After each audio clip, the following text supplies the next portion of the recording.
Everyone thinks Jess is the perfect mother, but is that really true? What might be happening behind closed doors? Late at night, while Jess's husband Ed stays home with their 2 sons, she takes their 10-month-old daughter Betsy to the hospital. The baby has been crying nonstop. By chance, the doctor on duty in the emergency department is Jess's friend, Liz. The women have known each other for 11 years. Jess would have preferred a different doctor, but since everyone else is busy at the moment, there is no choice. Liz asks what happened. Jess explains that she and Ed became worried because of their daughter's intense crying. The baby seems lethargic. Jess assumes it is a virus.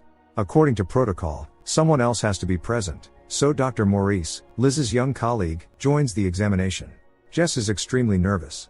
Liz suspects that Betsy has suffered a head injury. Looking confused, the woman reluctantly confirms that Betsy really did slip and fall while trying to stand up, but according to her, it was nothing serious. Liz tries to reassure Jess, saying that these things can happen. Jess, already on the verge of hysterics, repeats that she cannot watch the children every second. She only got distracted for a moment while making lunch for her son Frankie. The injury may be far more serious than they initially thought. Liz calls Neil, the head of the department, to ask for advice on how to handle the situation. The problem is that Jess did not bring her daughter to the hospital right away, but only 5 hours later. If the scan confirms a fracture, Liz is obligated to contact Child Protective Services, but the situation is complicated by the fact that Jess is her friend.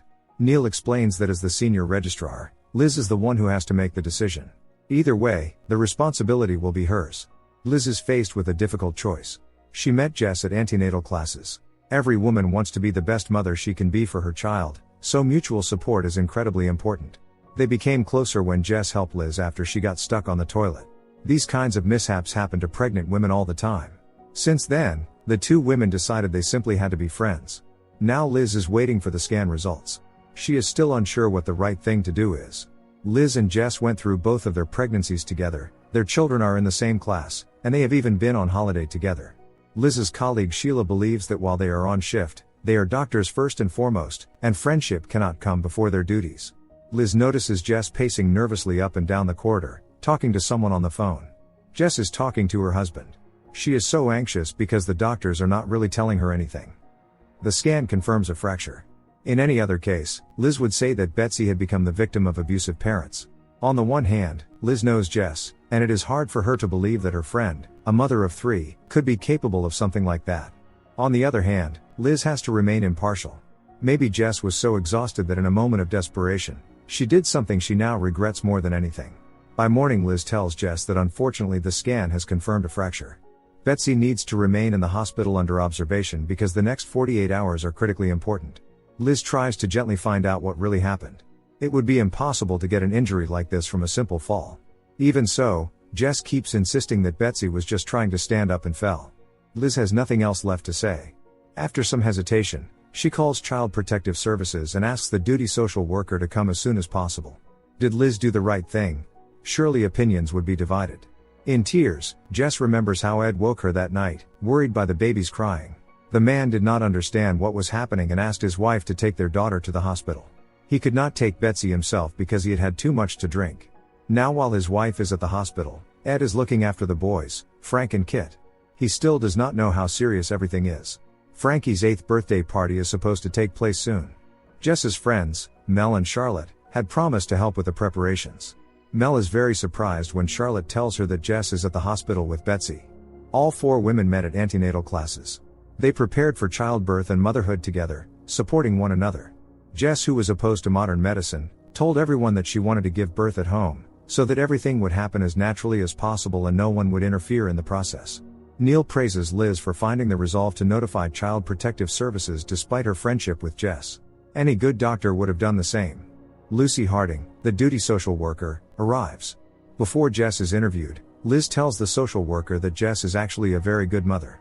The fact that she did not go to the hospital straight away can be explained by her dislike of modern medicine. Neil on the other hand points to the serious nature of the injury, as well as the fact that Betsy has not seen a doctor even once since birth. Lucy intends to ask the police for permission to interview Jess. Liz still refuses to believe that her friend, who has always been so supportive of her, could have harmed Betsy. Liz has always considered herself a worse mother than Jess. But perhaps things are not as they seem. Liz calmly explains to Jess that because of the nature of the injury, the hospital unfortunately had no choice but to call Child Protective Services. Those are the rules. Liz urges Jess to simply tell the truth, otherwise this will not be over quickly. Jess asks who exactly called Child Protective Services. Almost everything is ready for the party by now, but Jess and Betsy are still not back. Then the doorbell rings. The guests must be here already, and Ed says how unfortunate it is that his wife will miss the start of the celebration. Lucy asks Jess whether she saw Betsy fall.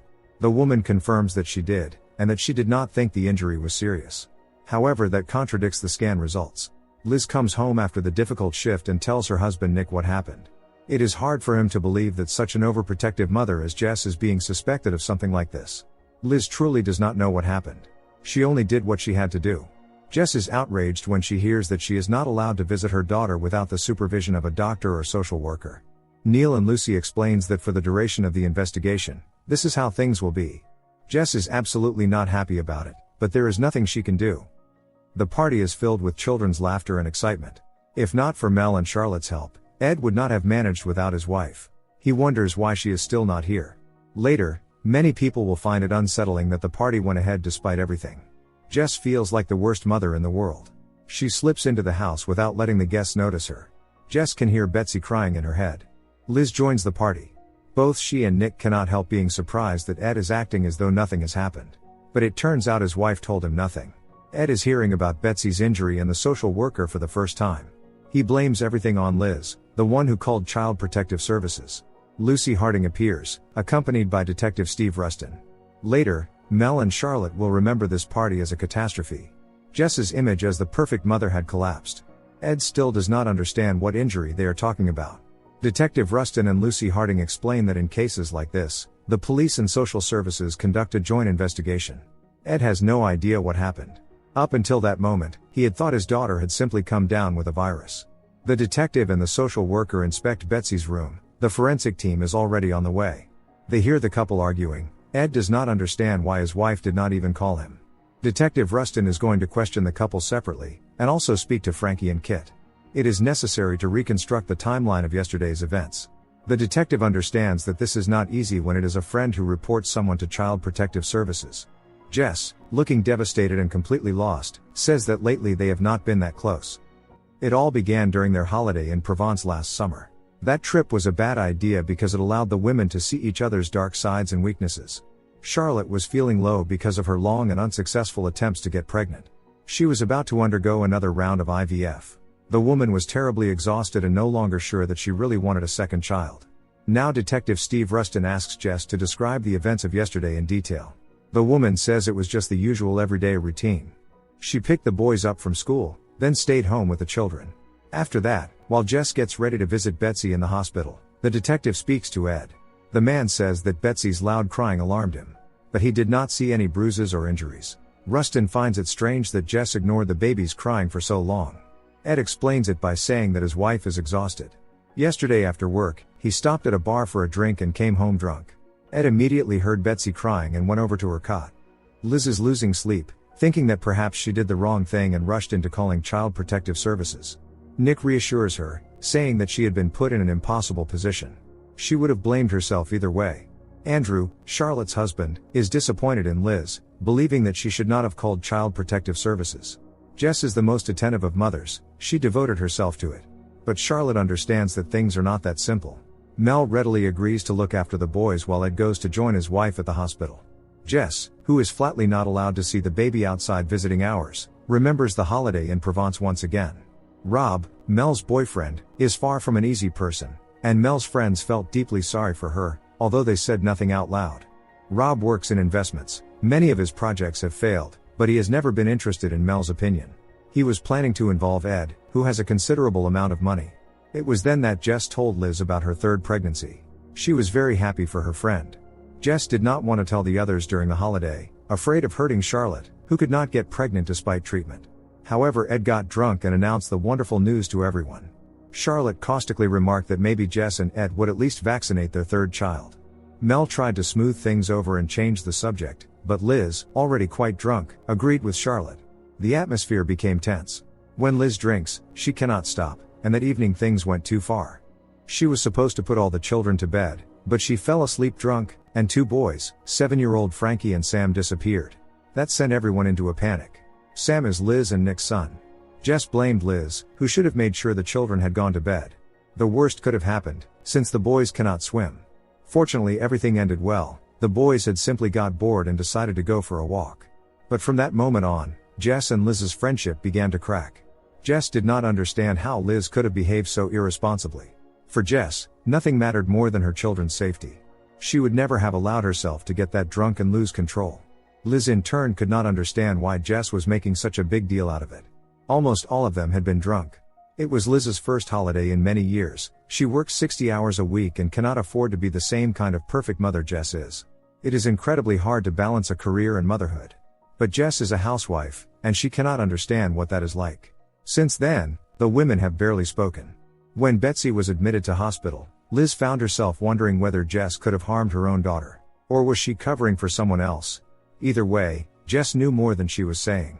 Liz tries to convince Lucy and Neil that there must have been some mistake. It is impossible to imagine a better mother than Jess. But Neil has every reason to believe that this was not an accident. One way or another, the police and social services will get to the bottom of everything. Lucy asks Jess and Ed to sign an agreement stating that for the duration of the investigation, they will not be left alone with any of their children. The couple flatly refuse. They are a respectable family and have never come to the attention of the police or social services. What happened does not make them bad parents. Lucy explains that if they cooperate, it will be better for everyone. Otherwise, social services will be forced to take action and place the children in foster care. 2 years earlier, at Andrew's 50th birthday party, Jess allowed herself to truly relax. Under the influence of alcohol, she told Liz how exhausting motherhood could be. Ed works a lot, he is almost never at home. The children, especially Frankie, demand far too much attention. Trying to keep himself together, Ed tells his wife that they have to comply with all of social services' demands if they do not want to lose the children. There is no choice. Ed believes the investigation will prove their innocence. Even so, Jess still refuses to sign the agreement. Lucy thinks Liz might be able to influence Jess. Although Neil told her not to get involved, Liz decides to try and tells Jess that this is standard procedure. If she refuses, all their visits to Betsy will be cancelled, and social services will apply to the family court. Until the court makes a decision, the couple will have no right to see their daughter. Jess is forced to agree to it. She still cannot understand how her friend could do this to her. Liz truly is sorry, but she was only doing her job. If it later came out that they had failed to report the incident to the relevant authorities, she would have been in serious trouble. Betsy is still in quite a serious condition. Ed feels helpless, not knowing how to help his daughter. Jess cannot even bring herself to stay in the room. People say that when a child is born, a mother loses herself, loses her identity. But motherhood should not consume you completely. Ed does not understand anything at all and only wants to know everything that happened. He is doing everything he can to help them get through this, desperately trying to find a way out of the situation. Jess snaps, shouting that she knows no more than he does.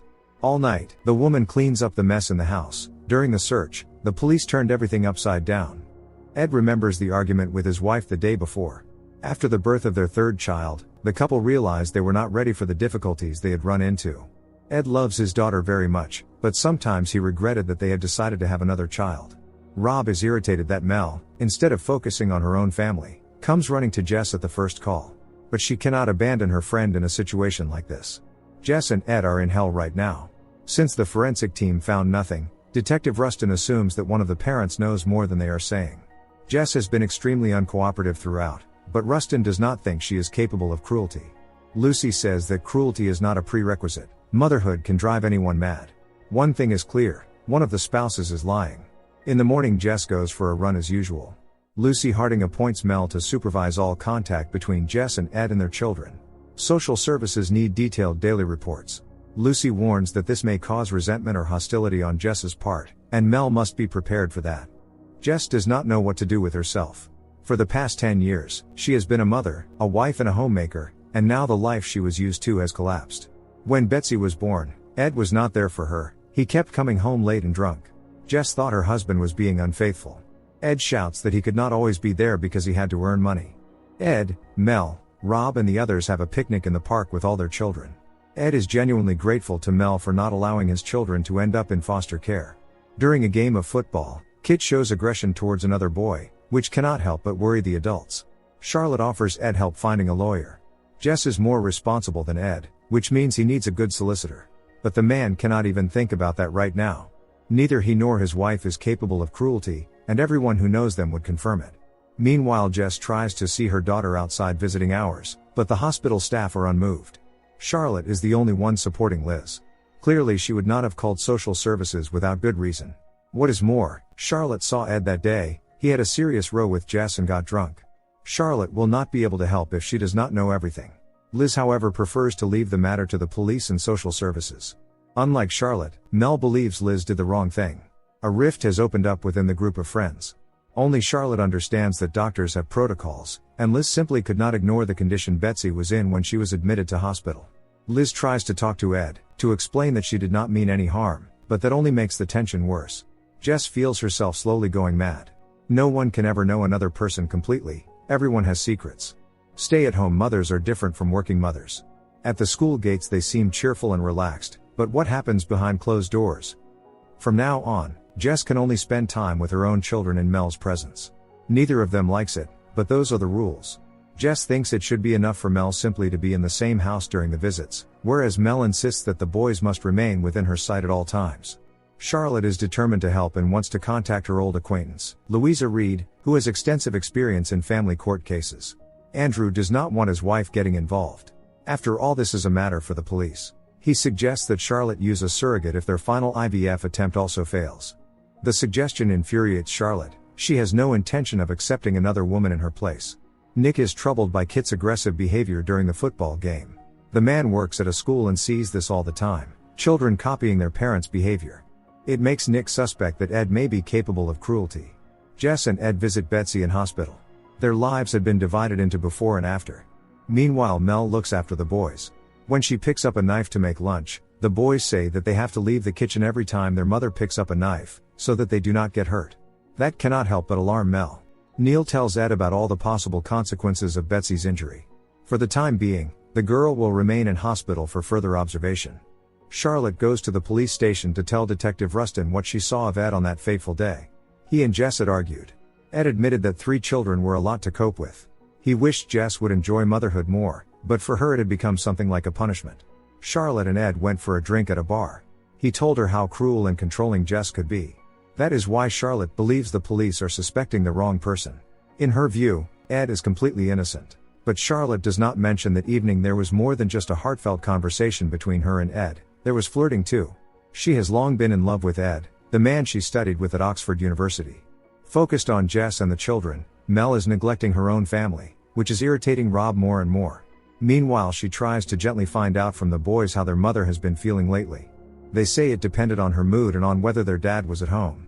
Lucy hints to Jess that women in her position often find themselves facing a difficult, almost impossible choice. What matters more, the children or the partner? Jess understands perfectly well what the social worker is trying to do. She is so exhausted that she does not even have the energy to be angry. She only says that everything had been perfect until that evening. In Jess's browser history, Mel finds clear evidence that Jess had been wondering whether she might be capable of harming her daughter. The woman can no longer bear any of this and is on the edge. One thought keeps echoing in her head: she is a bad mother. Detective Rustin calls Lucy and tells her about his interesting conversation with Charlotte. It turns out Ed lied in his original statement. He never mentioned the argument with his wife. The detective intends to question him again as early as tomorrow. Jess has a bad feeling and, in defiance of the ban, runs back to Betsy's room. Her instinct is right. Betsy has had a seizure. The medical team begins emergency resuscitation procedures. Jess becomes hysterical and desperately tries to get to her daughter. Ed grabs hold of his wife. The couple are forced to wait helplessly in the corridor. The wait drags by agonizingly slowly. Jess fears the worst. Soon Liz comes out to them and says that the seizure has been brought under control, but Jess must not burst into Betsy's room like that again, otherwise the social worker may forbid her from visiting Betsy altogether. Jess is convinced that this treatment is only harming her daughter. Ed begs his wife to stop and let the doctors do their job. But she keeps repeating that the doctors are useless and have no idea what they are doing. To cope with the stress that has descended on her, Liz begins drinking too much. Charlotte meets with Louisa Reed and outlines the situation to her. She is desperate to protect Ed. That evening in the bar, Charlotte admitted to him that she saw him as more than just her friend's husband. Mel had long suspected as much from the way Charlotte behaved around Ed. Charlotte, for her part, could never understand why Ed had chosen Jess, so fixated on fantasies of the perfect home and motherhood. Ed and Jess barely speak. He has to go back to work, despite everything that is going on at home and in their lives. Rob keeps calling Mel to complain. She has left him with the children and the housework, while he is supposed to be working as well. Rob does not understand why Mel is sticking her nose into someone else's drama instead of being with her family. Jess too is unsettled by Mel's constant presence in the house. It makes her feel as though she is under round-the-clock surveillance. Andrew notices a change in his wife's behavior. IVF no longer seems to be what is troubling her, something else is. Or perhaps someone else. Jess intends to transfer Betsy to another hospital and turns to London's leading trauma specialist, Jane Morbury. The doctor explains that Betsy would be better off remaining in intensive care. However, Jess is convinced that Betsy will not be helped there.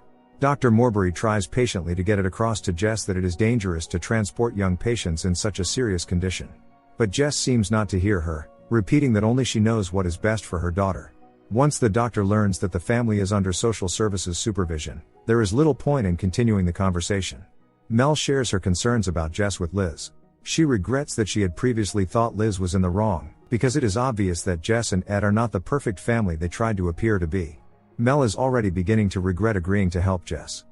Detective Rustin and Constable Farron come to Ed's office to ask him a few questions, while Mel speaks to Lucy.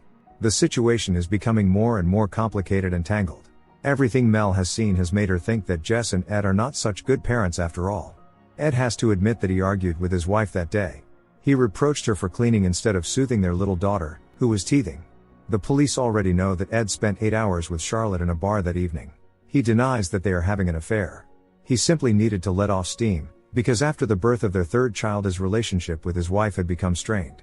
Liz is growing more and more nervous.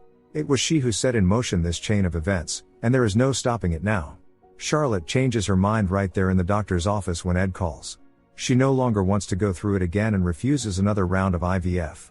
Connor, Mel's son, picks on Frankie at school, saying that his mum is in prison. Kit stands up for his brother and pushes Connor. Neither Jess nor Mel knew that their sons did not get on. The tension rises. Frankie becomes more and more withdrawn, while Kit's behavior grows increasingly uncontrollable. The boy often lashes out. While buying coffee for herself and Jess, Mel is unable to pay because there is no money on her card. She cannot understand why. Liz is finding it harder and harder to cope with her duties at work, and she often takes her irritation out on her colleagues. On top of that, she has already worked 6 shifts in a row, which is also taking its toll on her. Jess and Mel go for a walk. Mel shares that when Connor was born, her whole life changed. She felt as though she was losing her mind. Rob did not understand what was happening to her. Mel asks Jess directly whether there is anything she wants to tell her.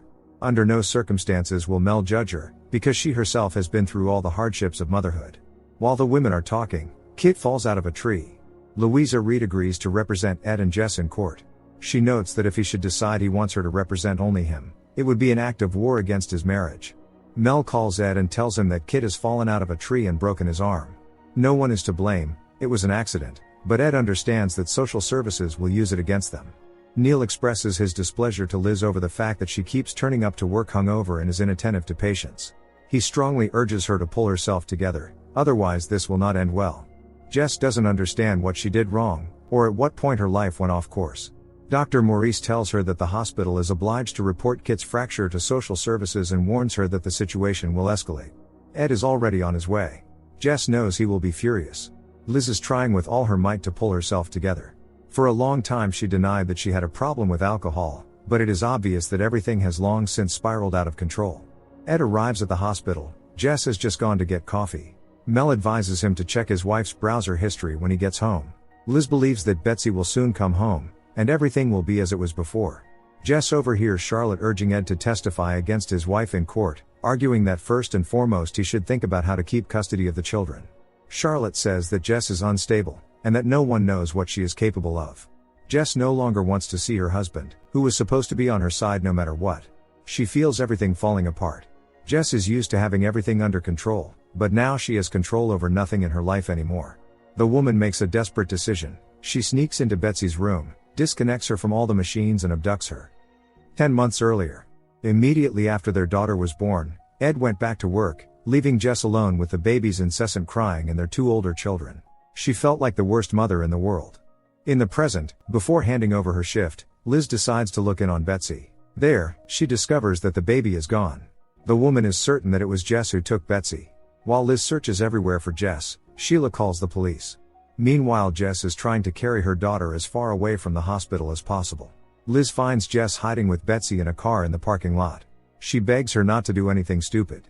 Jess only wants what is best for her daughter, but if she does not hand Betsy over now, she risks losing all her children forever. Security are ready to step in, but Liz stops them with a gesture and continues trying to persuade Jess to do the sensible thing. In the end, Jess gives in, and hands Betsy over to Liz. At the same time, Ed is at home putting the boys to bed. Their family is falling apart, and he is powerless to do anything. Detective Rustin arrests Jess for attempted abduction. Charlotte has now been assigned by social services, in Mel's place, to supervise Ed and Jess, since neither of them is still allowed to be alone with their own children. Taking advantage of the moment, Charlotte confesses her love to Ed. She is even willing to divorce Andrew.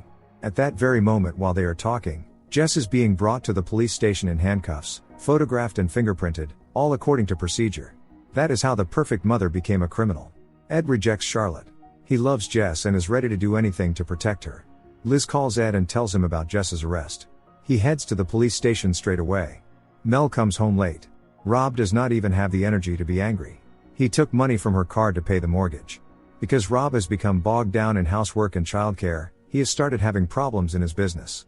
Mel has no proper education, no work experience, so how is she supposed to provide for the family? Ed is unable to see his wife. She will not be interviewed until tomorrow, so she will have to stay in custody overnight. Remembering Mel's words, Ed checks Jess's browser history and finds confirmation that she had not been in her right mind. He deletes the browser history. Jess's last labor was extremely difficult. She went through a kind of pain that is hard to put into words. But had it been worth it? Like his wife, Andrew is a lawyer. He will represent Jess.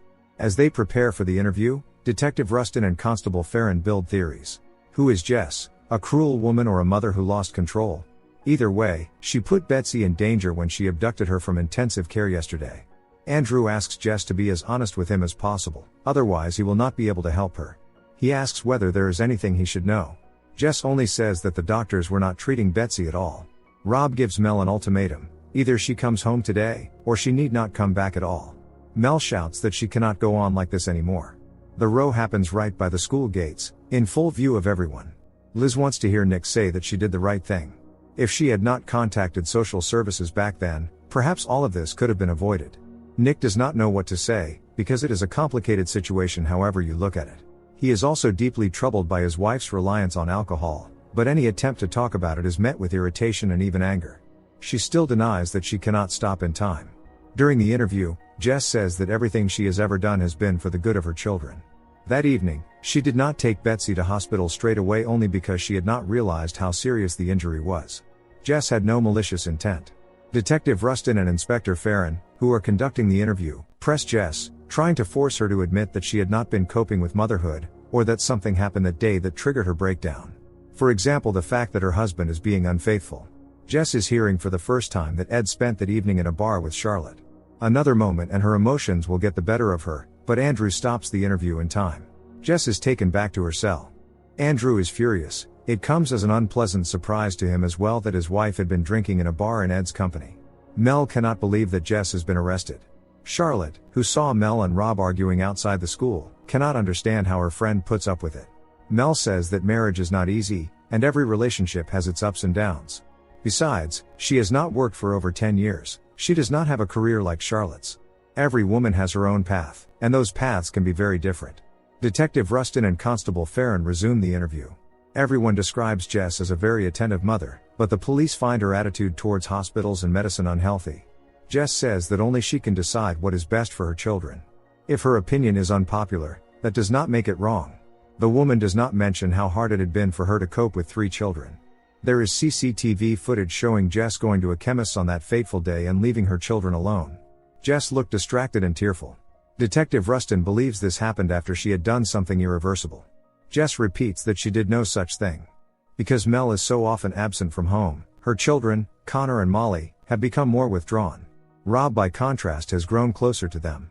The accumulated resentment and mutual grievances between the couple cannot help but affect their family. Liz begins to suspect that Jess developed postnatal depression. That is why after Betsy was born, she stopped being the Jess they had all known. The woman has also reflected on her husband's words and is ready to admit that her relationship with alcohol is unhealthy. Liz goes to see Ed and shares her thoughts with him. Jess is simply a victim. Perhaps she had been struggling with this from the very beginning. She tried to be strong, But everyone has their limit. Jess is formally charged with attempted abduction and endangerment. Tomorrow there will be a hearing at which the court will decide whether to release her on bail. Andrew calls Ed and tells him how bad things are.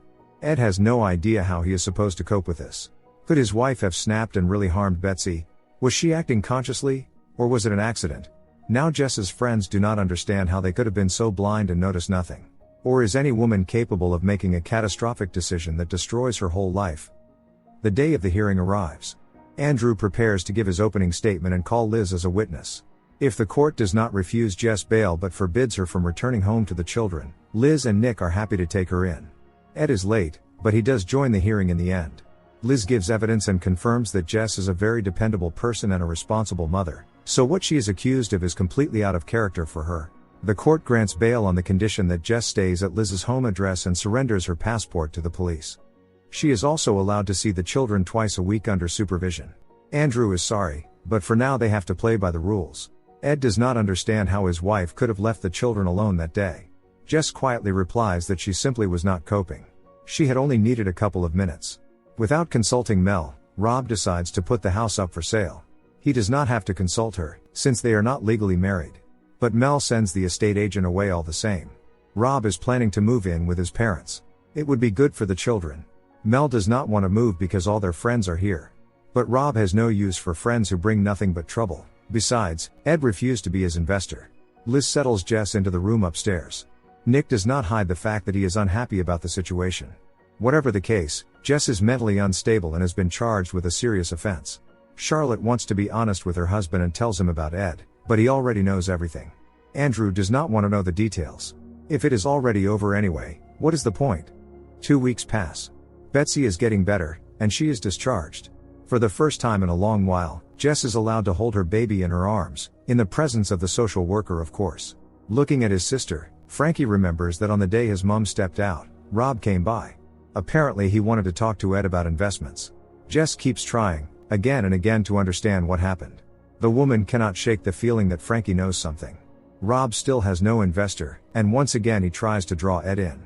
This time Ed agrees. Jess does not know what to expect from the future. In the worst case scenario, she could spend many years in prison, away from her family. Liz tries to encourage her. She is sure Frankie will tell them everything when he is ready. Charlotte decides to save her marriage, or at least try to, while Mel and Rob prepare to move, even though she does not want it at all. Charlotte and Andrew decide to give their relationship another chance.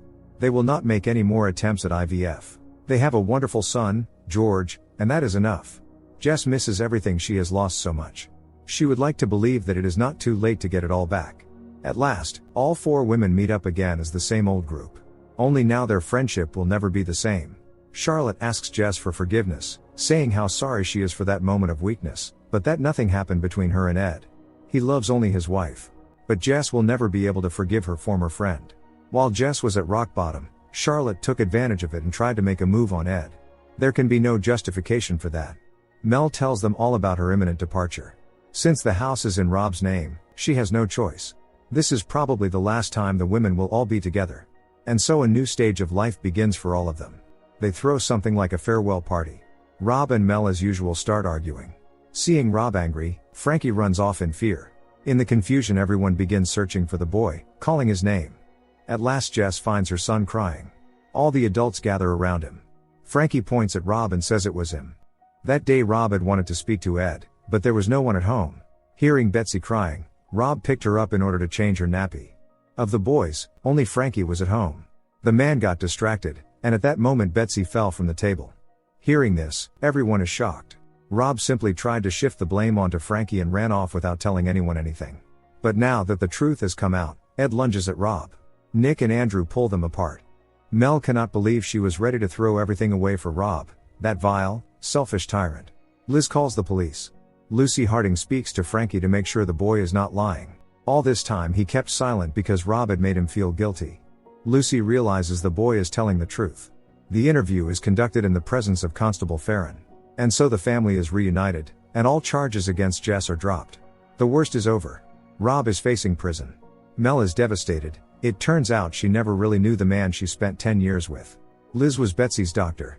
She does not go back on her decision. She did the right thing. Jess stepped out for only a few minutes, leaving the children alone. That was her only mistake. At one point Jess was ready to believe in her own guilt. Mothers are always expected to make only the right decisions, but the truth is that they are only human.